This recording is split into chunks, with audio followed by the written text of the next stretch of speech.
আকাশের চ্যানেলে আমি এই গানটা দুপুরে একটা অনুষ্ঠান হয় আকাশের সুপারস্টার বলে, সেখানে এই গানটা গিয়ে আমি 18 জনের মধ্যে উইনার হয়েছিলাম, ফার্স্ট হয়েছিলাম।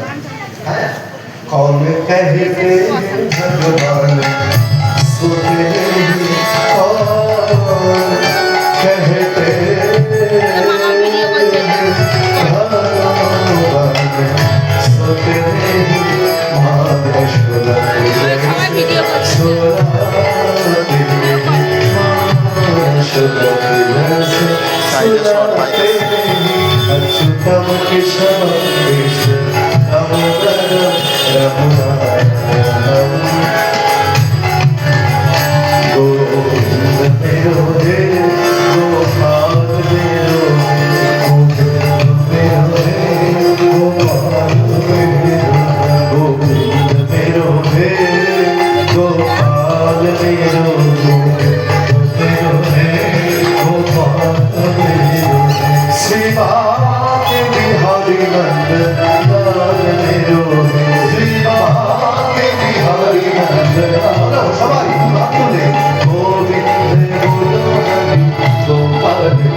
মনে থাকবে গৌরগোপাল এসেছিল আমাদের হাতে একবার ব্যথা করে দিয়েছে।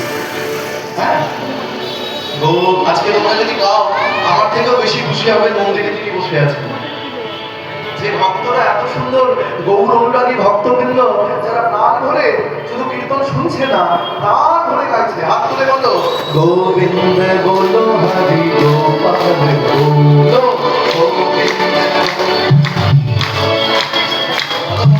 গোবিন্দ গোলো হরি গোপাল গোলো।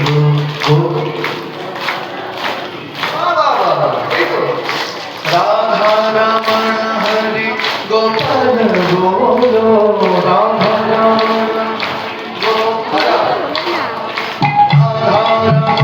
হরি গোপাল গোলো, রাধা রমণ হরি গোপাল গোলো।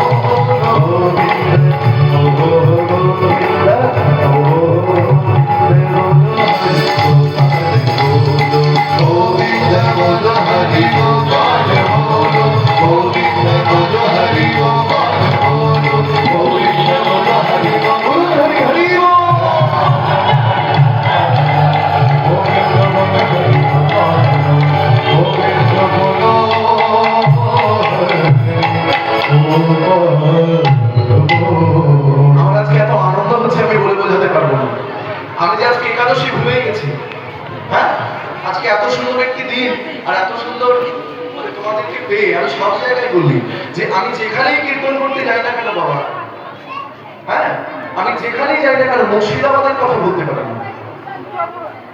বিশ্বাস করো আমি সব জায়গায় বলি মুর্শিদাবাদে এত কীর্তন হয় এবং মুর্শিদাবাদের মায়েরা বিশেষ করে বাবারা তো আছেন তার সঙ্গে মায়েরা যারা কীর্তনকে এত ভালোবাসেন যে কীর্তনের নাম শুনলে তার বাড়িতে থাকতে পারে না। আর মুর্শিদাবাদে কীর্তন করে আমাদের কীর্তনীয় যারা আছেন এত আনন্দ পায়, তার মধ্যে আমিও আছি। খুব ভালো, এত সুন্দর অনুষ্ঠান।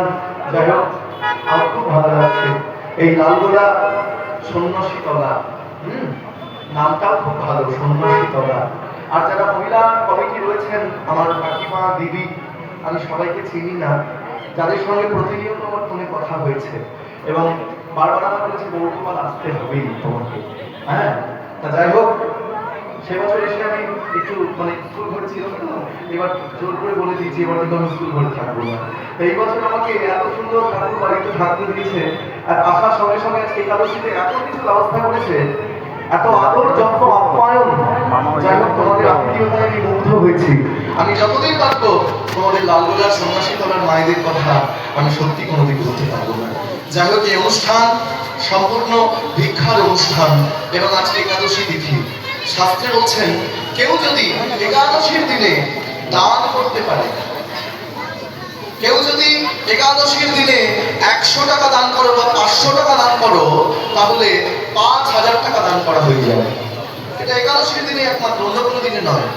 এবং আরো বলছেন বাবা, সকালবেলা ব্রাহ্মণকে 1000 মণ স্বর্ণ মুদ্রা দান করলে যে পুণ্য অর্জন হয়, একাদশীর দিনে ভগবানের সেবায় কেউ যদি অর্থ দান করতে পারো, তাহলে তার ডবল পুণ্য অর্জন হয়ে যায়।